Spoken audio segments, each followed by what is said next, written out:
Hello student, তোমরা যারা ক্যালকাটা ইউনিভার্সিটির আন্ডারে কলেজে ছাত্রছাত্রী আছো, তোমাদের জন্য আজকের ভিডিওটা খুবই গুরুত্বপূর্ণ। আজকের ভিডিওটায় যে বিষয়গুলো নিয়ে আলোচনা করব তোমরা সাইডে দেখতে পাচ্ছ। 1 নম্বর বিষয় হচ্ছে তোমাদের 6 সেমিস্টার, 4th সেমিস্টার এবং 2nd সেমিস্টারের পরীক্ষা কবে হতে পারে ক্যালকাটা ইউনিভার্সিটিতে। দ্বিতীয় গুরুত্বপূর্ণ বিষয় যেটা আলোচনা করতে চলেছি সেটা হচ্ছে তোমাদের প্রথম সেমিস্টার এবং 3rd সেমিস্টারে তোমরা যারা পরীক্ষা দিয়েছো তোমাদের রেজাল্ট কবে প্রকাশিত হতে পারে এই বিষয়টা নিয়ে আলোচনা করব। এবং 3rd গুরুত্বপূর্ণ বিষয় থাকছে তোমাদের সাপ্লিমেন্টারি পরীক্ষা কবে হবে এবং একজন স্টুডেন্ট কতবার সাপ্লিমেন্টারি পরীক্ষা দিতে পারে। এই সমস্ত বিষয়গুলো তোমরা এক এক করে বুঝে নাও। প্রথম গুরুত্বপূর্ণ বিষয়টা নিয়ে আগে আলোচনা করি। আর তোমরা জানো যে তোমরা যারা বর্তমানে 6 সেমিস্টারে পড়াশোনা করছো তোমাদের ক্যালকাটা ইউনিভার্সিটির পক্ষ থেকে পরীক্ষার ফর্ম ফিল আপের তারিখ কিন্তু ঘোষণা করা হয়েছে, অর্থাৎ কবে থেকে তোমরা এক্সাম ফর্ম ফিল আপ করবে। এবং সেই ফর্ম ফিল আপ করার যে শিডিউল দেওয়া হয়েছে সেই নোটিশের নিচের দিকেই লেখা আছে তোমরা কবে অ্যাডমিট কার্ড ডাউনলোড করতে পারবে। অর্থাৎ তোমরা যারা বর্তমানে 6 সেমিস্টারের ছাত্রছাত্রী আছো তোমরা অ্যাডমিট কার্ড ডাউনলোড করতে পারবে জুন মাসের 11 তারিখে। এবং জুন মাসের যদি 11 তারিখে তোমরা অ্যাডমিট কার্ডটা ডাউনলোড করতে পারো তাহলে তোমাদের পরীক্ষা কিন্তু জুন মাসের 20 তারিখের মধ্যেই শুরু হয়ে যাবে। কারণ তোমরা আগেও দেখেছো ক্যালকাটা ইউনিভার্সিটি কি করে, যখন অ্যাডমিট কার্ড ডাউনলোড করা যায় তার 1 সপ্তাহের মধ্যেই কিন্তু পরীক্ষা শুরু হয়ে যায়। সেই অনুযায়ী আমি বলছি তোমাদের কিন্তু জুন মাসে 20 তারিখের মধ্যে কিন্তু 6 সেমিস্টারের পরীক্ষাটা কিন্তু শুরু হয়ে যাচ্ছে। এবারে থাকে 4 সেমিস্টার এবং 2nd সেমিস্টারের পরীক্ষা। দেখো জুন মাসের 20 তারিখ থেকে যদি 6 সেমিস্টারের পরীক্ষাটা শুরু হয়ে যায় সেটা ধরো তোমার জুলাই মাসের 20 তারিখ পর্যন্ত বা 15 তারিখ পর্যন্ত চলবে। আর এই জুলাই মাসের 15 তারিখ বা 20 তারিখ থেকে কিন্তু সেমিস্টার 2 অর্থাৎ 2nd সেমিস্টারের পরীক্ষা কিন্তু শুরু হয়ে যাবে। ভালো করে শুনবে, জুলাই মাস থেকে কিন্তু 2nd সেমিস্টারের পরীক্ষা শুরু হয়ে যাবে এবং আগস্টের প্রথম থেকে কিন্তু সেমিস্টার 4 এর পরীক্ষা শুরু হয়ে যাবে। এখানে তোমরা একটা প্রশ্ন করতে পারো বা একটা প্রশ্ন তোমাদের মনের মধ্যে থাকতে পারে যে ক্যালকাটা ইউনিভার্সিটিতে তো শেষ যে সেমিস্টারগুলো থাকে সেগুলোর পরীক্ষা আগে হয় এবং প্রথম দিকে যে সেমিস্টারগুলো থাকে তার পরীক্ষা পরে হয়। অর্থাৎ সেই অনুযায়ী 6 সেমিস্টারের পরীক্ষা আগে, সেটা আমি প্রথমেই বলেছি, তারপরে 4, তারপরে 2nd হওয়ার কথা। কিন্তু একটা জিনিস তোমরা খেয়াল করো যে তোমরা যখন 3rd সেমিস্টারে পরীক্ষা দিয়েছিলে তখন দেখেছো কি 3rd সেমিস্টারে যখন পরীক্ষা দিয়েছো তখন প্রথম সেমিস্টারের পরীক্ষাটা কিন্তু আগে হয়েছিল, 3rd সেমিস্টারের পরীক্ষা পরে হয়েছিল। এবং সেক্ষেত্রে যুক্তি হিসাবে বলা হয়েছিল যে প্রথম সেমিস্টারের সিলেবাস অনেক সহজ এবং প্রথম সেমিস্টারের যে সোর্স অর্থাৎ স্টাডি যে সোর্স অর্থাৎ বইপত্র কিন্তু অ্যাভেলেবেল আছে। সেই কারণে প্রথম সেমিস্টারের পরীক্ষা আগে হলো এবং 3rd সেমিস্টারের পরীক্ষা তার পরে হলো।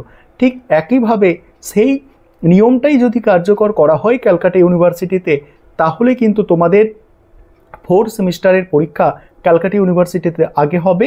অর্থাৎ 4 সেমিস্টারের পরীক্ষা 2nd সেমিস্টারের পরীক্ষা আগে হবে এবং 4 সেমিস্টারের পরীক্ষা পরে হবে। অর্থাৎ আমি যেটা তোমাদের বলছি যে জুলাই মাস থেকে তোমাদের কিন্তু 2nd সেমিস্টারের পরীক্ষা শুরু হয়ে যাবে এবং 4th সেমিস্টারের পরীক্ষা শুরু হতে আগস্ট মাস অবধি সময় লাগবে। কারণ তোমরা জানো 4 সেমিস্টারে অনার্সে 4-4টে পেপার এবং যারা পাস কোর্সে আছে তাদেরও কম নয়, তাদেরও এমডিসি কোর্সে 2টো সিসি সাবজেক্ট আছে, সেই সিসি সাবজেক্টে এক একটাতে 2টো করে, অর্থাৎ টোটাল 4টে পেপার কিন্তু তাদেরও থাকছে অনার্সের মতো। তাই যেটা অনুমান করা হচ্ছে 4 সেমিস্টারের পরীক্ষা আগস্টে হবে এবং 2nd সেমিস্টারের পরীক্ষা জুলাই মাসে শুরু হয়ে যাবে। এবারে পরের গুরুত্বপূর্ণ যে তথ্য যে তোমাদের রেজাল্ট, তোমরা পরীক্ষা দিয়েছো, তোমরা অপেক্ষা করে আছো যে আমরা রেজাল্টটা কবে পাবো। ঠিক আছে, এখানে বলে রাখি তোমাদের রেজাল্ট কিন্তু খুব তাড়াতাড়ি পাবলিশ হতে চলেছে। তোমরা যারা প্রথম সেমিস্টারের পরীক্ষা দিয়ে রেখেছো তোমাদের রেজাল্ট কিন্তু এই মাসে অর্থাৎ মে মাসের শেষের দিকে প্রকাশিত হয়ে যেতে পারে এবং তোমরা যারা 3rd সেমিস্টারে পরীক্ষা দিয়েছো তোমাদের রেজাল্ট কিন্তু জুন মাসে প্রকাশিত হবে। 3rd সেমিস্টারের রেজাল্ট মে মাসে পাবলিশ হবে না, জুন মাসে পাবলিশ হবে।